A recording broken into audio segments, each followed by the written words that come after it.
Hello dear students, I hope your studies are going well. So today we will discuss about Faraday's law.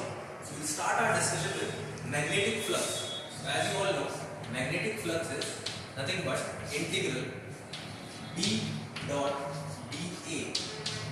So in this magnetic flux, if I change this magnetic field, or if I change the area, or if I change the angle between magnetic flux and the area, this phi b will get affected. So there will be a change in magnetic flux if I have change in magnetic field, or if I change area, or if I change the angle between these two.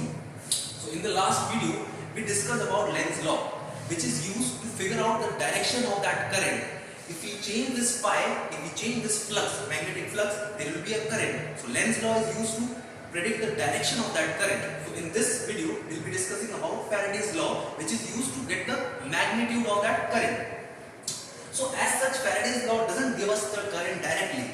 What it tells you is, let's take a magnetic field B inwards, okay, and we have a coil over here. Magnetic field is inward and we have a coil over here, and let's assume that this magnetic field is increasing. Now in this case there will be a current in this for sure. Now if there is a current in this loop, there must be some potential. There must be some potential across this loop. Otherwise there cannot be a current. So what Faraday's law tells us is, if there is a EMF in this loop, let's call it E, and there has to be a resistance. Let's consider it small r. So what Faraday's law gives us is this E. Faraday's law gives us this value of E, and this is known as induced EMF. And Faraday's law states that this EMF is nothing but d phi by dt, negative of d phi by dt, or you can simply write mod of E is d phi by dt. Now let's analyze this. Let's try to analyze this logically. So what was happening over here is when you are changing flux, in this case you are changing flux through B. So in this case you are changing flux through changing magnetic field lines. So when you are changing flux, we had current, and in that case we had induced EMF. Now if we change the flux rapidly, this EMF will be more. If the rate of change of flux is more, this induced EMF will be higher. And if the rate of change of this induced EMF is lower, if the rate of change of this flux is low, then in that case induced EMF will be lower. And if there is no change in this flux, there will be no induced EMF. So after we have figured out what is the induced EMF, we can simply write current in the wire as EMF divided by R. So as such, Faraday's law doesn't give us this current directly. What it gives us is this induced EMF, which is nothing but rate of change of flux. This negative sign, you don't need to worry about it. This only suggests the opposing nature of the current, opposing nature of this EMF. That is the only thing. So why don't we need to worry about this? Because we know Lenz's law. If we know Lenz's law, we'll be using that to find out the direction of the current. We'll never get into this negative sign. So whenever we need to figure out the direction of the current, we'll use Lenz's law. We'll use this formula to figure out the magnitude of induced EMF, and from that we can find out the current. So let's take a question.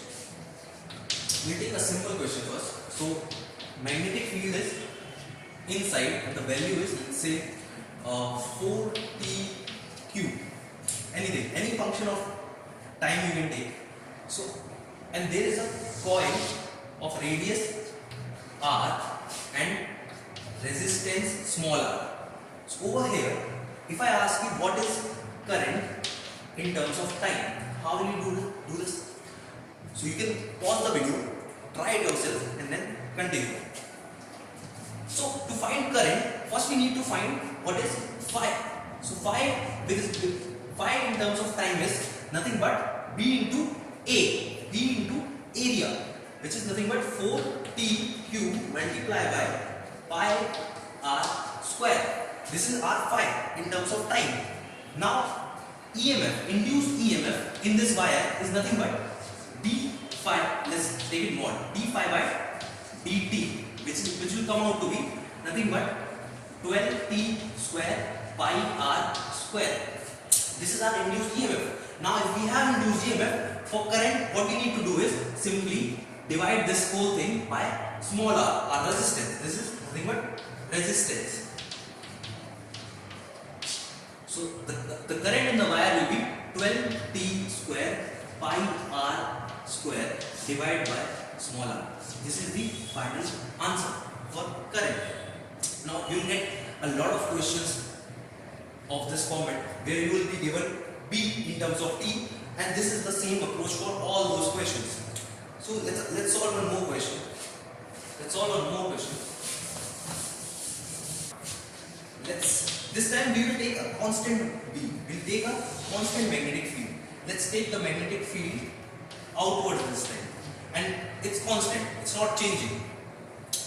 And this coil, let's rotate this coil with omega. Let's rotate this coil with omega. Radius is r. Resistance is again smaller. Now in this case, B is not changing. Area is not changing. What is changing is the angle between area vector and B. So at any time t, at any time t,